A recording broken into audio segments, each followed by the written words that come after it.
Good morning students. Welcome to this video from HB Kapadia Group of Schools. Standard 7th Hindi. आज हम हिंदी में क्रिया और क्रिया के आधार पर काल समझेंगे। पहले हम क्रिया की परिभाषा समझेंगे। क्रिया किसे कहते हैं? हम दिन भर जो कार्य करते हैं उन्हें क्रिया कहते हैं, जैसे हंसना, रोना, चलना, लिखना आदि। ऐसी कई क्रियाएं हम सुबह से शाम तक जो भी कार्य करते हैं वह सब क्रियाएं हैं। अब इस क्रिया के आधार पर काल का विभाजन होता है, जैसे कि क्रिया पूर्ण हो चुकी है, क्रिया हम कर रहे हैं या क्रिया होने वाली है, तो इसके आधार पर काल का विभाजन हम देखेंगे। काल किसे कहते हैं?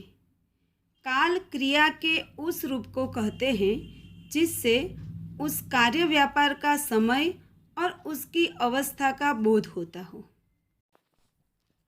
काल के प्रकार हम देखेंगे। काल के 3 प्रकार हैं। पहला भूतकाल, दूसरा वर्तमान काल, तीसरा भविष्यकाल। अब इसकी परिभाषा और उदाहरण हम देखेंगे।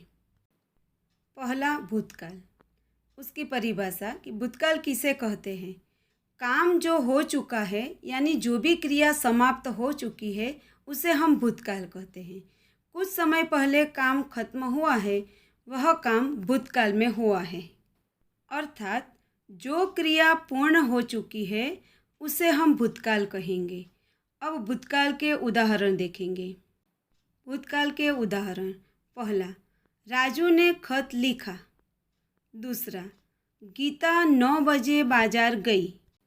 तीसरा, दादाजी कल डॉक्टर के पास गए। चौथा उदाहरण, वह अमन को मिला था। पांचवा उदाहरण, सीता राम के साथ वनवास को गई। यहाँ पांचों 5 उदाहरण हैं वह भूतकाल के हैं।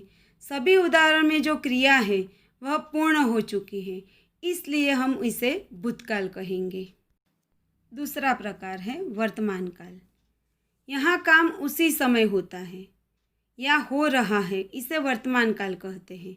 अर्थात जो क्रिया हो रही है उसे हम वर्तमान काल कहते हैं। वर्तमान काल के उदाहरण: पहला उदाहरण, सोनू स्कूल जाता है। दूसरा, वह काम करती है। तीसरा उदाहरण, नौकर सामान लाता है। चौथा, शीला गीत गा रही है। और पांचवा उदाहरण, सोहन बाजा बजा रहा है। यहाँ पांचों उदाहरण वर्तमान काल के हैं, क्योंकि इन पांचों उदाहरण में जो भी क्रिया हो रही है वह क्रिया चालू है, इसलिए उसे हम वर्तमान काल कहते हैं। तीसरा प्रकार भविष्यकाल। यहाँ काम आने वाले समय में होगा या संभावना हो, इसे भविष्य में होने वाली घटना कहेंगे। अर्थात जो भी क्रिया है वह भविष्य में होगी या होने की संभावना है, ऐसा जब प्रतीत होता है तब उसे हम भविष्यकाल कहते हैं। अब भविष्यकाल के उदाहरण देखेंगे। भविष्यकाल के उदाहरण: पहला है कल वर्षा होगी। दूसरा, मैं दफ्तर जाऊंगा। तीसरा, उषा खाना पकाएगी।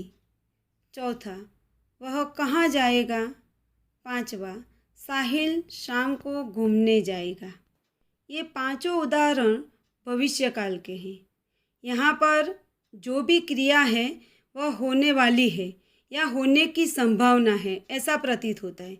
जैसे कि वर्षा होगी, दफ्तर जाऊंगा, खाना पकाएगी, कहाँ जाएगा, घूमने जाएगा। तो यह सारी क्रियाएं होने बाकी है, इसलिए उसे हम भविष्यकाल कहते हैं। अब परीक्षा में कैसे पूछा जाएगा? तो आपको वाक्य दिए होंगे, उसके काल पहचानने होंगे, तो वह हम सीखेंगे। काल पहचानिए। पहला उदाहरण है, मैं दीपावली की छुट्टियों में शिमला गया था। तो यहाँ पर गया था मतलब कि जो क्रिया है जाने की, शिमला जाने की, वह पूर्ण हो चुकी है, इसलिए यह भूतकाल का वाक्य है। दूसरा उदाहरण, समीर अखबार पढ़ रहा है। तो अखबार पढ़ने की जो क्रिया है वह हो रही है, इसलिए यह वर्तमान काल का उदाहरण है। तीसरा, हामिद कल बाजार जाएगा। तो यहाँ पर जो उदाहरण है वह भविष्यकाल का है, क्योंकि हामिद बाजार जाएगा, भविष्य में जाएगा, इसीलिए यह भविष्यकाल का उदाहरण है। अब काल परिवर्तन सीखेंगे। आपको वाक्य दिए जाएंगे और कोष्टक में जिस काल में परिवर्तन करना है वह लिखा होगा। जैसे कि पहला उदाहरण, कश्मीर में हिमवर्षा हुई। यहाँ पर हिमवर्षा हुई मतलब कि क्रिया पूर्ण हो चुकी है, तो यह वाक्य भूतकाल का है।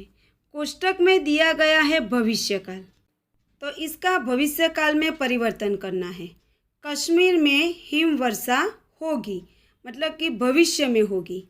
दूसरा उदाहरण है, रोहन फिल्म देखने जाएगा। जाएगा मतलब कि भविष्य में जाएगा, तो यह वाक्य दिया गया है भविष्यकाल का, उसका भूतकाल में परिवर्तन करना है। कोष्टक में भूतकाल दिया है तो उसका भूतकाल में परिवर्तन करेंगे तो कौन सा वाक्य बनेगा?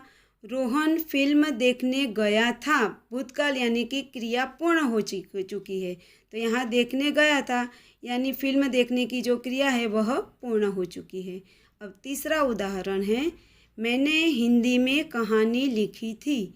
यहाँ जो वाक्य है यह भूतकाल का दिया गया है और कोष्टक में उसे वर्तमान काल में परिवर्तन करना है। तो वर्तमान काल में क्या बनेगा यह वाक्य? मैं हिंदी में कहानी लिख रही हूँ। लिख रही हूँ मतलब कि लिखने की क्रिया हो रही है, तो यह वर्तमान काल का वाक्य है। अब आपको वर्तमान काल, भूतकाल और भविष्यकाल अच्छी तरह से समझ में आ गए होंगे। काल परिवर्तन कैसे किया जाता है और काल पहचानिए, सब आपको अच्छी तरह से समझ में आ गया होगा। इसकी जो PDF भेजूंगी उसे CW में सुंदर अक्षर में लिखना है। Thank you.